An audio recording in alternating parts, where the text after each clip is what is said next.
Fala galera, eu sou Pedro Rodrigues, sejam muito bem-vindos a mais um Manual do Brasil Dá o Papo. A gente está no meio de um furacão político. CPI da Covid sendo finalizada, a nomeação de André Mendonça que não sai do Senado, crise hídrica, eleições de 2022 polarizadas. Para completar essa lista, a offshore do ministro Paulo Guedes. Depois de uma investigação promovida por diversos meios de comunicação e jornalistas brasileiros e internacionais, conhecida como Pandora Papers, revelou o nome de políticos e personalidades do mundo inteiro detentores de empresas offshore. Aqui no Brasil, dentre alguns nomes, apareceu o do ministro da Economia Paulo Guedes e do presidente do Banco Central, Roberto Campos Neto. Bastou o nome aparecer que o assunto já virou política e a chuva de críticas e acusações começaram. Mas o que é, na verdade, uma offshore? Quanto de dinheiro o ministro da Economia e o presidente do Banco Central têm fora do país? Existe alguma ilegalidade em ter uma empresa offshore? Para que ter uma empresa offshore? Se você é uma das pessoas que viu essa notícia e ficou sem entender muito bem, fica até o final desse vídeo que você vai terminar sem nenhuma dúvida. Se ficou com alguma pergunta sem resposta, deixa aqui nos nossos comentários. E se você ainda não é inscrito no canal, já aperta esse botão vermelho aqui embaixo para você se inscrever e não esquece de apertar o sininho para que você seja notificado de novos vídeos. Vamos à primeira dúvida. O que é uma offshore? Se a gente for traduzir literalmente, offshore significa além da costa.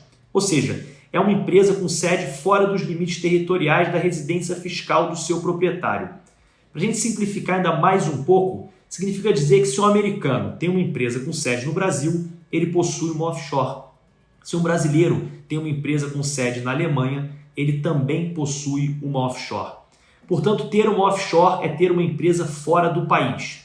Acontece que o Pandora Papers foi um pouco além e revelou empresas abertas nos chamados paraísos fiscais. Mas o que seria isso? Paraísos fiscais são locais, ou melhor, países, que optaram por oferecer aos correntistas e empresas estrangeiras tributações mínimas para manutenção e operação dessa empresa em seu território. Vários países, com o intuito de atrair recursos financeiros internacionais, optam por essa estratégia. Dentre esses países estão as sedes das empresas do ministro da Economia e do presidente do Banco Central. É importante a gente dizer que em tudo isso que falamos até agora, ter uma empresa fora do país, possuir uma conta no exterior e no paraíso fiscal, não existe nenhuma ilegalidade ou crime, desde que esses recursos e essas contas estejam declarados no imposto de renda brasileiro. No caso do ministro e do presidente do Banco Central, foi exatamente isso que aconteceu. Ambos possuem as contas, os recursos, são os reais proprietários das empresas, mas tem tudo declarado à Receita Federal Brasileira. Mas Pedro, se isso está tudo declarado e é legal, por que existe essa confusão toda? Para responder essa pergunta, eu vou dividir em duas partes. A primeira é ideológica e a segunda é fática. Do ponto de vista ideológico, depois de tantos esquemas de corrupção que a gente viveu aqui no Brasil e da Lava Jato nos desvendar quantas empresas offshore existiam sem serem declaradas e recheadas de recursos provenientes de corrupção, o discurso político passou a considerar ter uma offshore um crime por si só, o que na verdade não faz o menor sentido, como eu falei antes. As empresas offshore, de forma burra, foi colocada como um símbolo da corrupção, quando na verdade o símbolo da corrupção deveria ser o corruptor e o corrupto. Já o segundo motivo é fático, e aí é uma zona mais cinzenta. Membros do governo podem ter empresas offshore mesmo sendo legais? A pergunta. Um lado da moeda entende que sim, desde que o agente público não participe da administração dessa empresa, ou seja, não tire vantagem para si em razão do cargo público que ocupa. Nesse caso, tanto o ministro da Economia quanto o presidente do Banco Central não eram os administradores. E, além disso, em ambas as sabatinas, quando assumiram os cargos, tanto Paulo Guedes quanto Roberto Campos informaram que possuíam as empresas. Informação essa aceita pelos senadores na sabatina.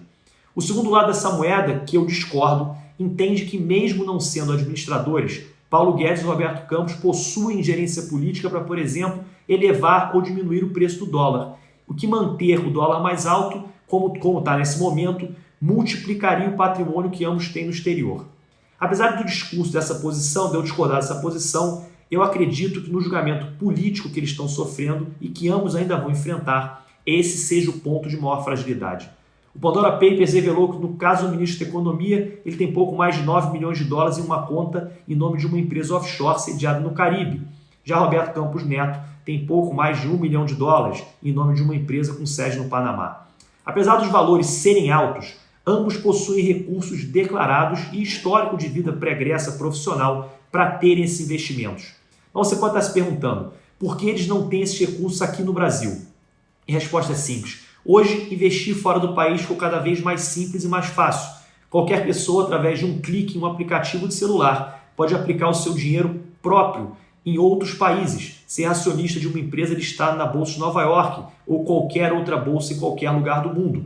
Segundo especialistas em planejamento tributário, dependendo da quantidade de recursos que você tenha, a forma mais barata de se investir fora é tendo uma empresa offshore em um paraíso fiscal. Portanto, culpar as empresas offshore ou demonizar o ministro da Economia e o presidente do Banco Central por ter uma conta declarada ilegal fora do país, por si só, não passa de um discurso político e não quer dizer absolutamente nada e nenhum tipo de crime. Valeu e até o próximo vídeo.